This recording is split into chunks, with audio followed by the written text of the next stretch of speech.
What's going on, team? Dr. Andrew Fix back here for another episode on the code and catching a little bit of time outside. The sun is setting right over there if you guys are watching this on the video. And I just got done doing some weekly food prepping. So that's what we're going to talk about on this episode here on the code. However, you're tuning in, listening to this conversation, really appreciate your time. And if you're a listener, you may have remembered some previous episodes talking about the benefits of food prepping, but it's been a long time since we've done that. So we're going to do it again. And I was thinking about it as I was putting these meals together. Mostly what I prep is lunches, right? So we do our best to eat dinner together. Sometimes we go grab something, but, we're typically cooking at home. Again, we try to make breakfast as a family as well. We're feeding our son. Aaron and I are making breakfast while we're doing that. We're often doing, something with eggs, some protein, and we've been on this English muffin kick lately as well. So anyways, what I tend to prep are lunches so that I can quickly grab it, throw it in my lunch bag. I have it during the middle of the day, during the workday. And today, what I made was ground turkey, rice, asparagus, and what I'll pair with that is some fruit as well. So whether that's going to be berries or banana or an apple or something, you get the picture. And I'm going to basically eat the same thing every day. Now I might touch that up just a little bit with a slightly different condiment or some slightly different spices. Actually, I think based on the amount of turkey that I had, one of those days for the week actually is chicken as well. But let's start talking about what are the benefits of food prepping, because people ask this question a lot. I think there's a lot of people that want to do food prepping. At least that's my perspective. And they just don't know where to start, or they don't know if it's really going to save them much time or like energy. What's the point? So let's talk about it. So I wrote a little list here. We're going to talk about 7 things. So starting off with number 1, it saves you time. And who doesn't need more of that? We all need more time.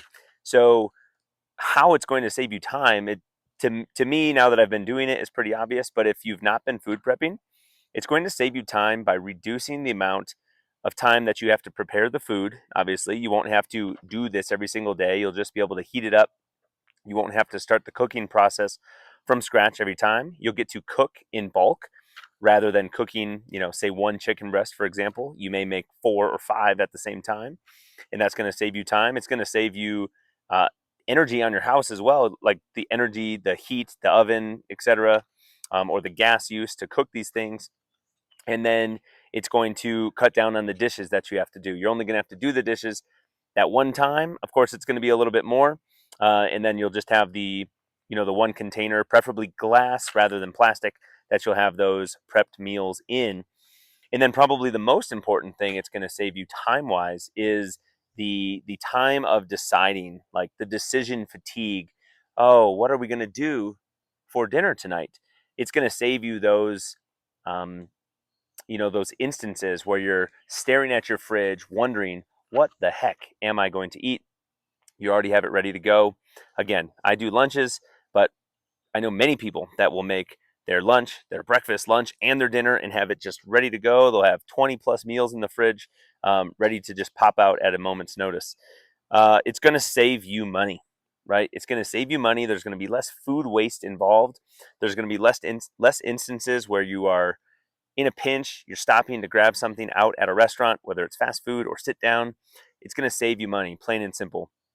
It's also going to reduce the amount, like I said, food waste, going to reduce the amount of food that you end up throwing away, because you're going to pre-portion it out and you're going to have it ready to go. It's very likely that you're going to eat the food that you prepped because you made the amount that you wanted. So saves you time, saves you money. First 2 things relevant for everybody, right? It's going to encourage, number 3, it's going to encourage healthier eating, because if you're putting the time and effort into prepping your meals, you're probably going to make pretty decent things. You're going to pair, say, a protein source with a carbohydrate source, with a vegetable source, maybe with a fruit source, probably some healthy fats in there. One of the things that I like to take with on my lunches is I'll bring an avocado with. I don't put it in the prepped container, but I'll bring an avocado with, cut it in half, eat half of an avocado with the meal that I mentioned before. So it's going to encourage healthier eating just simply by the thought process and the time of putting it together.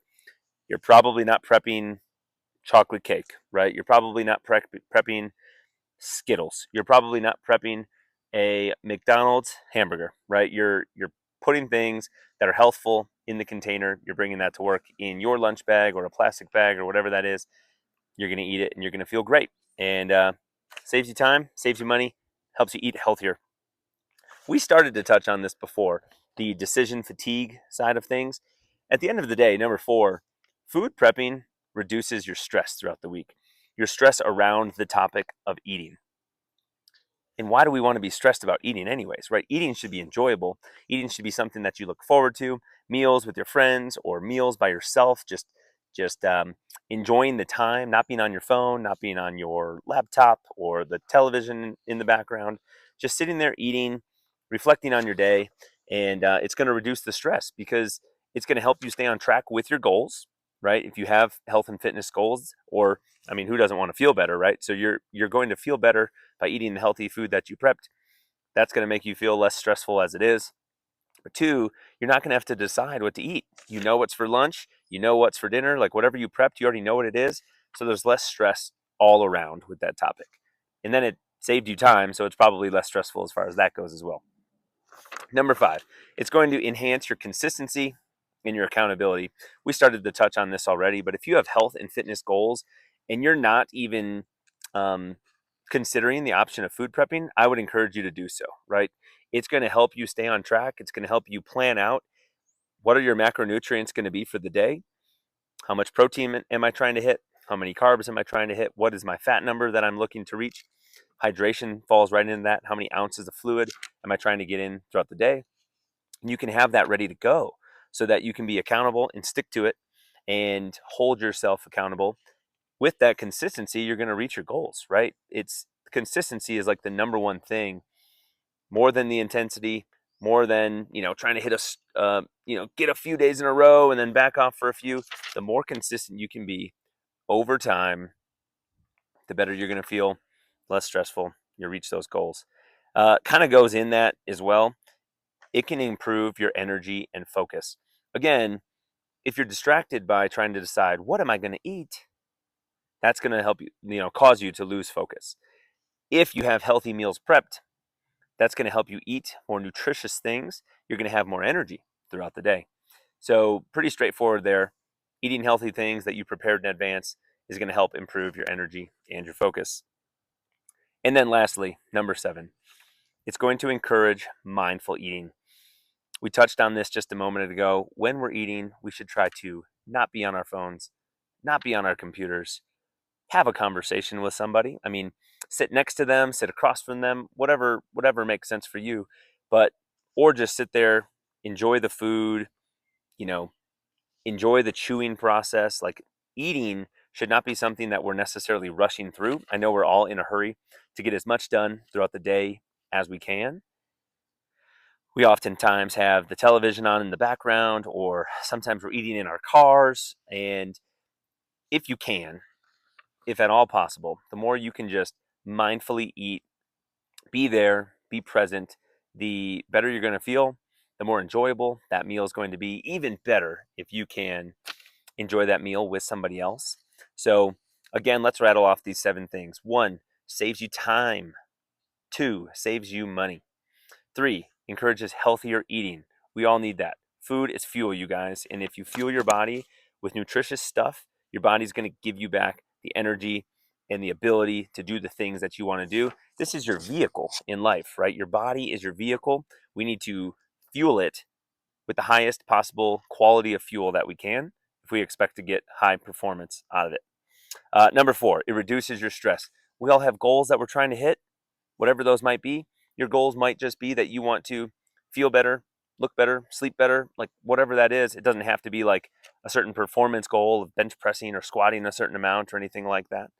Number 5, consistency and accountability. It's going to help promote both of those things, and we could all use a little bit more of that. Who doesn't want more? Number 6, energy and focus. And number 7, it's going to help us be more mindful while we're eating. There are your tips on food prepping. If you have any questions about how to get started, what to do, what recipes to use, we've been doing this for a little bit of time here in our house. We've been doing this for several years. Typically, we do it on a Saturday or a Sunday. We'll prepare a bunch of protein source. Right now we're doing meat, so that'll be ground beef or turkey or chicken thighs, like whatever that might be. We'll pair that with a carbohydrate and a vegetable. That'll often be the main section of the meal there. And then we'll likely pair a little bit of a fat and a fruit with that. And that tends to be the lunch that I eat almost every single day in some form or fashion, some sort of combination of those things. And you can mix and match those ingredients so much that the variety really is endless. That's probably one of the main pushback items or the main obstacles I have heard from people as it relates to food prepping is, well, one, they don't like leftovers. And to that, I would just say, well, we sort of have to get over that in a way. It's not really like a leftover. It's something that you cooked in advance and you prepared it to use for this purpose. It's not like you were out at a restaurant, you ate a meal and you didn't finish some, so you brought it home. That's, in my mind, that's what a leftover is, left over from the meal, not prepped it in advance so that my lunch was already packed for Wednesday, right? That's not exactly the same thing to me. But two, it's that people will want variety. And to that I would say there is so much you can do from a variety standpoint by mixing up condiments, by mixing up the spices and the seasonings, by mixing up the ingredients, right? So like you have different protein sources, different carb sources, different fats, different vegetables, and you can mix and match all those things. So your meals from day to day or from week to week can be extremely different. Uh, Honestly, I eat a lot of the same stuff all the time just because it's easy. I feel good. I don't get sick of it. It's just something that I look forward to. And then maybe I mix it up a little bit on breakfast or I mix it up a little bit on dinner. But my lunch is practically the same every single day, week after week after week. And if you have questions on that, please be sure to reach out. Let me know. If you made it through the end of this podcast, thank you so much again for your time. And what I would encourage you to do now, if you've never done so, you can imagine reviews go a really long way on this podcast, on the code. Just like any other business or podcast out there, reviews are so important. So please scroll to the review section, whatever platform you're listening on. Drop us one on there. And we hope to catch you on the next episode of The Code. See you later.